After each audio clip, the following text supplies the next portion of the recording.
Welcome to all of you. आप सबका बहुत बहुत स्वागत है हमारे इस ऑनलाइन लर्निंग प्लेटफॉर्म पे जिसका नाम है लेट स्टडी इंडिया। तो फ्रेंड्स, आज हम डिस्कस करने वाले हैं बीएससी थर्ड सेमेस्टर की बॉटनी का एक क्वेश्चन पेपर जो कि 2023 का ही क्वेश्चन पेपर है। यहाँ ये क्वेश्चन पेपर जो आया था वो रज्जू भैया यूनिवर्सिटी में आया था। इसमें हम लोग देखने वाले हैं कि पेपर का पैटर्न क्या रहने वाला है और किस तरीके के क्वेश्चन यहाँ पे पूछे गए हैं। शायद ये पीपीटी आपको बहुत क्लियरली विजिबल ना हो क्योंकि हमें जिस स्टूडेंट ने ये क्वेश्चन पेपर भेजा था वो वीडियो वो जो है कि बहुत ज़्यादा क्लियर नहीं थी। इसकी वजह से जो है आपको जो है कि वीडियो थोड़ी सी पीपीटी जो है ब्लर दिखेगी या फिर चीज़ें थोड़ी सी नहीं समझ में आएंगी। तो उसके लिए हम ट्राई करेंगे कि हम जो है मोस्ट ऑफ द जो आपकी जो चीज़ें हैं वो एक्सप्लेन कर दे वीडियोज़ में, ताकि आपको क्वेश्चन पेपर में जो प्रॉब्लम होने वाली है वो नहीं हो। तो सबसे पहले क्वेश्चन पेपर क्या पूछा गया है कि आपका फर्स्ट क्वेश्चन जो था उसमें पूछा गया है आपका वेरी शॉर्ट टाइप क्वेश्चन। तो यहाँ पे आपका जो यहाँ पे आपका जो पहला क्वेश्चन है व्हाट इज होलोटाइप। सबसे पहला ही क्वेश्चन है कि होलोटाइप्स क्या होते हैं। तो होलोटाइप जब हमने क्या पढ़ा था, जब हमने पढ़ा था किसके बारे में, जब हमने सेकेंड यूनिट पढ़ी थी तो वहां पे हमने पढ़ा, फर्स्ट यूनिट जब हमने पढ़ी थी तो वहां पे हमने होलोटाइप, पैराटाइप, सिम टाइप, इस तरीके से बहुत सारी चीजों के बारे में देखा था। जब हमने पढ़ा था हर्बेरियम कलेक्शन के बारे में इन द सेकेंड यूनिट, तब हमने पढ़ा था कि जब भी हर्बेरियम का कलेक्शन किया जाता है तो किसी एक ग्राउंड से जहां से आपने कलेक्शन करना स्टार्ट किया है वहां से हम सिर्फ एक ही प्लांट नहीं लेते, हम डिफरेंट प्लांट लेते हैं। एक ही पॉपुलेशन से 2-3 प्लांट ले लेते हैं, फिर उसी एरिया में उसी पर्टिकुलर स्पीसीज को हम किसी अदर पॉपुलेशन से लेते हैं। तो इस तरीके से हम कई सारे प्लांट को कलेक्ट करते हैं ताकि इन केस अगर हमारा जो मेन प्लांट है जिससे हम लोग मेन प्लांट को कंसीडर करते हैं, जो मेन प्लांट हम कलेक्ट करते हैं किसी से हम लोग अपना जो है कि बनाएंगे क्या, इसी से हम अपना हर्बेरियम बनाएंगे, उस प्लांट को कहा जाता है कि ये होलोटाइप है।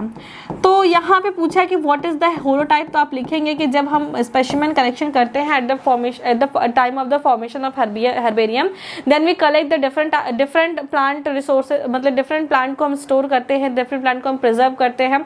तो उनके प्रिजर्वेशन में जो मेन प्लांट होता है, जैसे हम एज अ हर्बेरियम में एज अ मदर प्लांट या फिर जो मेन प्लांट है उसकी तरह ट्रीट करते हैं, उस प्लांट को हम लोग होलोटाइप कहते हैं। तो इसके बारे में आपको यहाँ पर डिस्क्राइब करना था। नेक्स्ट क्वेश्चन क्या है, नेक्स्ट क्वेश्चन बहुत इंपॉर्टेंट और बहुत इंटरेस्टिंग क्वेश्चन है। यहाँ पे दिया है right new name of the following families. New name का मतलब क्या है कि जैसे कि जब हमारे बॉटनी में आईसीबीएन के रूल नहीं लागू थे। आईसीबीएन का मतलब क्या, international code of botanical nomenclature.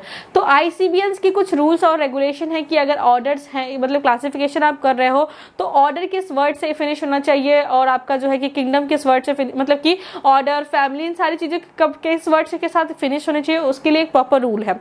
तो उस रूल को कुछ फैमिलीज फॉलो नहीं करती थी। जैसे लैबिएटी हो गया, फैमिली का है कि लास्ट में हमेशा क्या आना चाहिए, एसी आना चाहिए।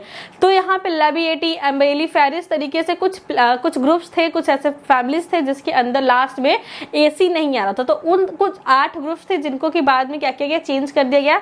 तो उन्हीं में से 3 ग्रुप्स के बारे में आपको आपके सिलेबस में पूछा गया है, आपके एग्जाम पेपर में, सॉरी। तो सबसे पहला जो फैमिली है उसमें दिया है लैबिएटी फैमिली दिया है। नेक्स्ट में दिया है आपको अम्बेली फेरी फैमिली। उसके बाद आपको लास्ट में दिया है क्या, लास्ट में रुकिए मैं क्वेश्चन पेपर देख लेती हूँ, 1 मिनट। नेक्स्ट में आपको क्या दिया है, नेक्स्ट में आपको दिया कंपोजिटी। तो 3 आपको फैमिलीज दी थी जिनके न्यू नेम आपको बताने थे, कंपोजिटिव। तो ये क्या है, ये पुराने नेम है, इनको बदला क्योंकि अगर कोई पूछे कि क्यों हम लोगों ने नया नाम दिया कुछ फैमिली को, क्योंकि ये जो है फैमिली में आईसीबीएन के अकॉर्डिंग रूल है कि जो आईसीबीएन के अकॉर्डिंग जो रूल है उसके हिसाब से फैमिली वर्ड हमेशा एंड होना चाहिए किससे, एसी से एंड होना चाहिए। इसलिए ये लोग जो है एसी से इनका नाम खत्म नहीं हो रहा था, इसलिए इनके नाम को चेंज कर दिया गया। तो Labiatae converted into Lamiaceae, Umbelliferae converted into Apiaceae and Compositae converted into Asteraceae. इस तरीके से ये तीनों फैमिली जो है नए नाम में कन्वर्ट हो गए जिसके लास्ट में एसी आ रहा था। इसके अब ये जो है आईसीबीएन के हिसाब से करेक्ट नेम है। तो ये आपको यहाँ पे बताना था। नेक्स्ट क्वेश्चन क्या है, शॉर्ट नोट्स लिखना है आपको। कैपिटुलम इन्फ्लोरेसेंस के ऊपर। कैपिटुलम जो है एक स्पेशल टाइप का इन्फ्लोरेसेंस है। हमने इन्फ्लोरेसेंस पढ़ा था तो हमने पढ़ा था कि एक रेसिमोस होता है और एक क्या होता है, एक साइमोस टाइप का इन्फ्लोरेसेंस होता है। तो पहले चलिए रिवाइज कर लेते हैं। What is the racemose type of the inflorescence, what is the साइमोस, what is the racemose type of inflorescence and what is the साइमोस type of inflorescence. तो रेसिमोस में क्या होता है कि ये हमारा मेन स्टेम है, मतलब मेन पेडंकल है जहाँ पे फ्लावर लगने वाले हैं। जो नीचे फ्लावर लगते हैं वो ओल्डर होते हैं और जैसे जैसे हम लोग ऊपर बढ़ते जाते हैं जो फ्लावर होते हैं वो क्या होते हैं, यंगर होते जाते हैं। और टिप पे जो फ्लावर होता है वो सबसे न्यूली फॉर्म्ड फ्लावर होता है। इस तरीके से इनका जो है फॉर्मेशन होता है। ये टिप कभी भी टर्मिनेट नहीं होती, ये ग्रो करती रहती है और वहाँ पे जो है फ्लावर का फॉर्मेशन होता है। तो ये वाला जो इन्फ्लोरेसेंस कॉल्ड रेसिमोस इन्फ्लोरेसेंस। साइमोस में क्या होता है कि जो टिप पे फ्लावर होता है वो सबसे पहले डिफरेंशिएट हो जाता है, उसके बाद ये पेडंकल ग्रो करती है और ये फिर जो है कि ये पेडंकल ग्रो करती है और ये साइड्स में इस तरीके से ग्रो करने लगते हैं। तो इस तरीके से जो है जितने आप नीचे आते जाओगे उतने आपके छोटे फ्लावर होते जाएंगे। मतलब ये यंगर वन है और ये वाला जो है कि ये कॉम्प्लेक्स वन, यहाँ पे नीचे वाला यंगर वन है और ऊपर वाला यंगर वन है और ये जो है सबसे पहले का बना हुआ है। तो ये हो गया रेसिमोस और साइमोस में डिफरेंस। अब हमको क्वेश्चन में पूछा क्या है कि what is the capitulum of type of inflorescence. तो कैपिटुलम टाइप ऑफ इन्फ्लोरेसेंस पढ़ने के लिए आपको सनफ्लावर्स के बारे में जानना होगा। सनफ्लावर क्या होता है, अगर आपने सनफ्लावर को कभी ध्यान से देखा है तो उसके बाहर जो होती है येलो येलो जो है आपको पंखुड़ियां देखने को मिलती है और अंदर क्या होता है ब्लैक ब्लैक आपको देखने को मिलता है जहाँ पे सीड्स बनते हैं। तो जितने जहाँ पे उतने सीड बनते हैं लगभग उतने जो है कि उसमें क्या होता है फ्लावर्स होते हैं। मतलब इसमें दो टाइप से फ्लावर देखने को मिलते हैं, रे फ्लोरेट और डिस्क फ्लोरेट। तो कैपिटुलम क्या होता है, कैपिटुलम में किस तरीके से लंबा सा थैलस होता है। कैपिटुलम में क्या होता है, इस तरीके से कप शेप जो है लंबा सा थैलस होता है जैसे कि आपने सनफ्लावर्स में देखा होंगे। और उसके बाद यहाँ पे क्या होता है, यहाँ पे रे फ्लोरेट्स प्रेजेंट होते हैं। उसके बाद जो है यहाँ पे जो है कि यहाँ पे छोटे छोटे जो है कि और फ्लावर्स प्रेजेंट होते हैं जहाँ पे बाद में सीड का फॉर्मेशन होता है। ये मेनली सपोर्टिंग में काम आता है। तो इस टाइप का जो इन्फ्लोरेसेंस होता है इसे हम लोग कहते हैं कि ये है आपका हेड टाइप या फिर कैपिटुलम टाइप ऑफ इन्फ्लोरेसेंस। ये मेनली फीचर्स किसका है, एस्टेरेसी फैमिली। एस्टेरेसी फैमिली में ये देखने को मिलता है। मतलब जहाँ पे सनफ्लावर वाली फैमिली है, जो भी आप ठंडी में जो डेकोरेटिव प्लांट जीनिया वगैरह लगाते हो वहाँ पे भी ऐसे मतलब वो भी एस्टेरेसी फैमिली के ही मेंबर्स होते हैं। तो ये आपका हो गया कैपिटुलम इन्फ्लोरेसेंस के बारे में। उसके बाद टेक्सोनॉमी, न्यूमेरिकल टेक्सोनॉमी को आपको डिफाइन करना। न्यूमेरिकल टेक्सोनॉमी का मतलब क्या कि किस तरीके से आप चीजों को मतलब कि चीजों के कैरेक्टर के हिसाब से उनको न्यूमेरिकली इलिमिनेट करके आप क्लासिफिकेशन कर सकते हो। जैसे मैंने आपको जब सिंगल एक्सेस की, मल्टीपल एक्सेस की पढ़ाया था और वैसे स्पेशली तो हमने न्यूमेरिकल टेक्सोनॉमी वाली यूनिट नहीं की है, लेकिन जब न्यूमेरिकल टेक्सोनॉमी का बेसिक अंडरस्टैंडिंग मैंने वहां पे आपको दिया था कि चीजों को उनके कैरेक्टर के हिसाब से मतलब कि एलिमिनेट करना कि ये कैरेक्टर्स में नहीं प्रेजेंट है, मतलब जिसके अंदर भी ये कैरेक्टर प्रेजेंट नहीं होंगे हमको उस फैमिली के बारे में नहीं पढ़ना है। इस तरीके से चीज़ों को एलिमिनेट करके हम बहुत आसानी से अपने जो लास्ट प्लांट है, अपनी जो फैमिली है, वहां तक पहुंच सकते हैं। तो इसके बारे में आपको डिफाइन करना था किस तरीके से न्यूमेरिकली टेक्सोनॉमी का यूज क्या आता है, टेक्सोनॉमी की ये ब्रांच में क्या क्या विशेषताएं है, वो सारी चीजें आपको यहाँ बतानी थी। उसके बाद important features of MS Excel बता रहे हैं। MS एक्सेल क्या एक प्रकार का सॉफ्टवेयर है। इस सॉफ्टवेयर की हेल्प से आप बहुत तरीके से प्रेजेंटेशन बना सकते हो, किसी भी चीज की प्लानिंग, कोई टूर प्लानिंग, कोई मीटिंग प्लानिंग, ये सारी चीजों की प्रेजेंटेशन आप वहां पे बना सकते हो। तो MS एक्सेल तो बहुत सारे लोग आजकल आप लोगों में से यूज भी कर रहे होंगे एडिटिंग वगैरह के काम में। तो MS एक्सेल क्या है, ये एक प्रकार का सॉफ्टवेयर है। और MS एक्सेल अगर यहाँ पे कुछ क्वेश्चन पूछा है तो मे बी आपके क्वेश्चन आपके एग्जाम में पावर पॉइंट प्रेजेंटेशन से भी क्वेश्चन आ सकता है। तो इसके लिए आप जो भी इंपॉर्टेंट सॉफ्टवेयर है, क्योंकि आपके सिलेबस में सॉफ्टवेयर इंक्लूडेड है, सॉफ्टवेयर हार्डवेयर, तो जो भी इंपॉर्टेंट यूज वाले सॉफ्टवेयर है उसके बारे में आप लोग पढ़ लीजिएगा। उसके बाद नेक्स्ट पे चलते हैं। नेक्स्ट क्वेश्चन में आपको क्या देखने को मिलेगा। अब आपका शॉर्ट क्वेश्चन में जो क्वेश्चन था वो कंप्लीट हो चुका है। अब आपको हम चलेंगे सेक्शन बी के ऊपर। सेक्शन बी में आपको क्वेश्चन सबसे पहला क्या है, what is the geo tagging status users. Geo tagging क्या होता है और इसके यूजर्स के बारे में हमको बताना है। देखिए जियो टैगिंग क्या होता है कि जैसे कि मान लो कि कोई चीज आपके पर्टिकुलर एक रीजन में हो रही है, मान लो कि ये कंप्लीट इंडिया है, जस्ट इमेजिन कि मान लो ये कंप्लीट वर्ल्ड है, मान लो कंप्लीट वर्ल्ड है। कंप्लीट वर्ल्ड में एक जो है कि पर्टिकुलर एरिया है जहां पे कोई चीज की प्रोडक्शन इनिशियली होती है, तो क्या करती है गवर्नमेंट की उस जगह को उस चीज का टैग दे देती है। जैसे हमारे यूपी में भी बहुत सारी चीजों का जियो टैगिंग हमको मिला हुआ है, ताकि जो उस चीज की जो डिमांड है या उस चीज की जो वैल्यू है वो मेनली उसी रीजन में होती है या उसी रीजन से उसको लिया जाता है। जैसे इलाहाबाद का हमारे यहाँ अमरूद बहुत फेमस है, आगरा का पेठा बहुत फेमस है। इस तरीके से हमारे इंडिया में बहुत सारी चीज़ों के लिए जियो टैगिंग, बनारसी साड़ी की जियो टैगिंग हमारे बनारस में मिली हुई है। तो इस तरीके से जियो टैगिंग होती है। ये जियो टैगिंग किसी पर्टिकुलर एरिया के लिए या किसी पर्टिकुलर चीज़ को उसकी जो है एक जियोग्राफिकली इंडिकेशन देती है कि ये चीज़ यहाँ पे प्रेजेंट है, ये चीज़ आपको यहाँ पे मिलेगी, ये चीज़ यहाँ पे बहुत फेमस है। तो गवर्नमेंट द्वारा जियो टैगिंग कराई जाती है। तो इसके बारे में आपको बताना था कि किस तरीके से काम करता है, what is the geo tagging. अभी मैं सिर्फ आपको ओवरव्यू दे रही हूँ, डिटेल में जब भी हम पढ़ेंगे तो हम आपको कंप्लीट चीजें बताएंगे। फिर उसके बाद बता रहे हैं कि आपको फैमिली पोएसी के किसी 5 कैरेक्टरिस्टिक फीचर्स को बताना है और इसके इकोनॉमिक इंपॉर्टेंस को भी बताना है। तो फैमिली जो पोएसी है वो कहलाती है फैमिली ग्रामिनीशी। पोएसी क्या है, ये नया नाम है और इसका पुराना नाम क्या था, ग्रामिनीशी, ग्रामीनी या फिर इसको ग्रामीणी भी कहते थे। तो ग्रामीणी क्या था, ये वो वाला ग्रुप था जहाँ पे आपको क्या क्या देखने को मिलता है, जहाँ पे आपको वीट देखने को मिलता है, जहाँ के मेंबर में आपको राइस देखने को मिलता है, जहाँ के मेंबर में आपको बार्ली देखने को मिलता है, जहाँ के मेंबर में आपको बैम्बू देखने को मिलता है, जहाँ के मेंबर में आपको जो है कि शुगर केन देखने को मिलता है। तो इस तरीके से आपको कुछ मेंबर देखने को मिलते हैं। तो इस फैमिली के इकोनॉमिक इंपॉर्टेंस तो अनलिमिटेड है। मेनली जो कार्बोहाइड्रेट का सोर्स होता है वो कार्बोहाइड्रेट का सोर्स आपको पोएसी फैमिली और सोलिनेसी फैमिली, जहां से आलू वगैरह आते हैं, बैगन टमाटर, वो वाले वो फैमिली और आपकी पोएसी फैमिली, ये दो फैमिली जो है वो 50% से भी ज्यादा आपके जो कार्बोहाइड्रेट की रिसोर्स है नीड होती है उसको कंप्लीट करने वाली फैमिली है। तो पोएसी फैमिली के मेन फीचर्स क्या होते हैं, इनके जो सीड होते हैं वो स्पेशल टाइप के होते हैं, इनकी फ्लैट जो होता है, इन्फ्लोरेसेंस होता है वो भी बहुत स्पेशल कैरियोप्सिस टाइप का आपको यहाँ पे फ्रूट देखने को मिलेगा। यहाँ पे क्या होता है कि ओवरी वॉल और सीड वॉल एक दूसरे में फ्यूज हो जाती हैं, तो उसको हम लोग कहते हैं कि कैरियोप्सिस टाइप का फ्रूट है। उसके बाद इसकी लीफ, इसका जो वो होता है, इसका जो इन्फ्लोरेसेंस होता है वो भी स्पेशल टाइप का होता है, हस्क वगैरह बनते हैं। उसके बाद इनका जो स्टेम होता है वो हॉलो होता है, हॉलो सिलिंड्रिकल स्टेम होता है। तो इस तरीके से आपको कुछ इनके स्पेशल फीचर्स यहाँ पे बताना था और उसके साथ साथ आपको क्या बताना था, इसके साथ साथ आपको बताना था इसके इकोनॉमिक इंपॉर्टेंस के प्लांट, जैसे कि वीट हो गया, टिट्रिकम एस्टिवम, ओराइजा सटाइवा आपका राइस हो गया, उसके बाद सैक्रम जो है कि आपका शुगर केन हो गया। इस तरीके से आपको इनके बारे में इकोनॉमिक इंपॉर्टेंस बतानी थी। नेक्स्ट स्लाइड पे चलते हैं। नेक्स्ट स्लाइड पे हमको क्या डिस्कस करना है, वर्चुअल हर्बेरियम क्या होता है। आप लोगों ने वर्चुअल गेमिंग की होगी, जैसे कि वर्चुअल टर्म्स या वर्चुअल चीजें करना आज के लिए बहुत वो है। वर्चुअल मूवीज लोग देखते हैं, लाइक फील होता है कि हम वहीं पे हैं।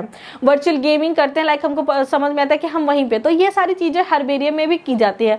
वर्चुअल हर्बेरियम का सिंपल सा मीन ये है कि जैसे कि पहले हमको अगर हर्बेरियम में किसी भी प्लांट ग्रुप के बारे में स्टडी करनी पड़ती थी तो हमको हर्बेरियम जाना पड़ता था, वहां से हमको वो हर्बेरियम निकाल के पढ़ना पड़ता था, वो भी सबके लिए वो अवेलेबल भी नहीं होता था। लेकिन वर्चुअल हर्बेरियम का मतलब क्या कि आपके इंटरनेट पे जो भी प्लांट पार्ट को प्रिजर्व किया गया है फॉर द स्टडी, उस प्लांट्स की फोटोज, उसके बारे में इंफॉर्मेशन आपको इंटरनेट पे मिल जाएगी।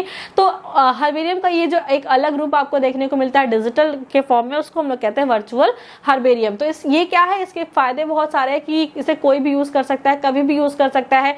उसके लिए किसी पर्टिकुलर प्लेस पे जाना जरूरी नहीं, आप जहाँ पे चीजों की कलेक्शन कर रहे हैं वहीं पे आप हर्बेरियम की स्टडी कर सकते हैं। तो it's all about the virtual herbarium. उसके बाद क्या प्रेजेंटेशन क्या होता है, और fruit and the following family, जो आपको सबसे पहले आपको बताना है कि name of type of presentation and the fruit found in the following family. तो फैमिली कौन कौन सी है, फैबेसी फैमिली है, इस तरीके से कुछ फैमिलीज दी है, फैबेसी फैमिलीज और Solanaceae family, Fabaceae family, Solanaceae family, इस तरीके से कुछ फैमिलीज के नाम दिए, जिसके आपको क्या करना है कि आपको बताना है कि इसमें प्रेजेंटेशन कैसा होता है और इसका जो है फ्रूट टाइप कैसा होता है, उसके बारे में आपको बताना है।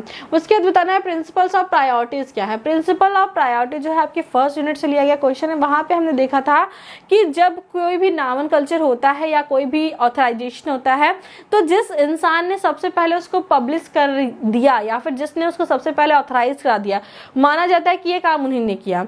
मतलब कि आपने मान लो कि कोई काम 2000 में कर दिया था, सन 2000 में आपने कोई काम कर दिया, लेकिन आपने उसका कहीं पे भी ऑथराइजेशन नहीं कराया, कहीं पे उसका वैलिड पब्लिकेशन नहीं कराया, फिर उसके बाद किसी आदमी ने आपका सेम काम कॉपी किया या फिर उसने सेम काम कहीं पे इंडिपेंडेंटली किया, 2004 में उस आदमी ने जाके उस काम को पब्लिश कराया, उसके बाद उसने क्या किया, वैलिड पब्लिकेशन करा दी, अपना ऑथराइजेशन करा दिया। लेकिन उसके बाद मान लो कि 2005 में आप जाते हो और आप कहते हो कि मैंने 2000 में वो चीजें मतलब काम किया था, तो वो आपकी बात कोई मानेगा नहीं।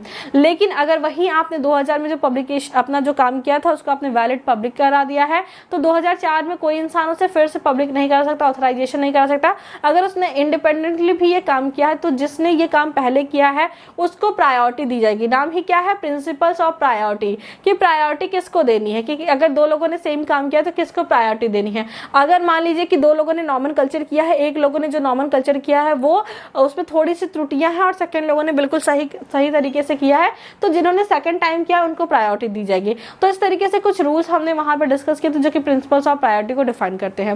नेक्स्ट में क्या है, डिफरेंस क्या होता है कंपाइलर और इंटरप्रेटर में। तो ये जो है कंप्यूटर से रिलेटेड कुछ टर्म्स है।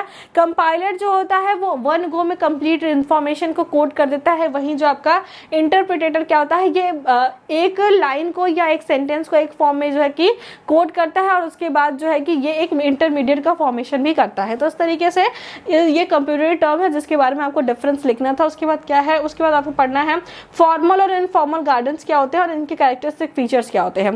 देखिए ये आपका लास्ट यूनिट जो एस्थेटिक कैरेक्टर्स ऑफ प्लांट है वहां से लिया गया क्वेश्चन है। फॉर्मल एंड इनफॉर्मल आपको गार्डन्स के बारे में बताना है।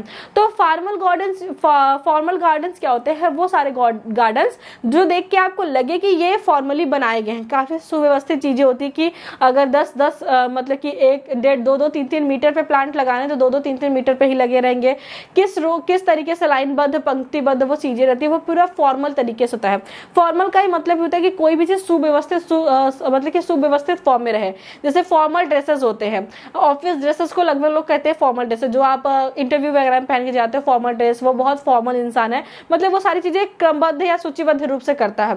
लेकिन इनफॉर्मल लोगों का क्या है कि 8 बजे सोना है तो 10 बजे तक सो के उठेंगे, 10 बजे खाना है तो 4 बजे तक खाएंगे। मतलब उनकी किसी भी चीज का सूची नहीं होता, किसी भी चीज का क्रमबद्ध नहीं होता, कभी नहाने के पहले खा ले, कभी खाने के बाद नहाए। तो उस तरीके से उनका कोई भी फॉर्म, उनको कहते हैं कि वो इनफॉर्मल लोग हैं।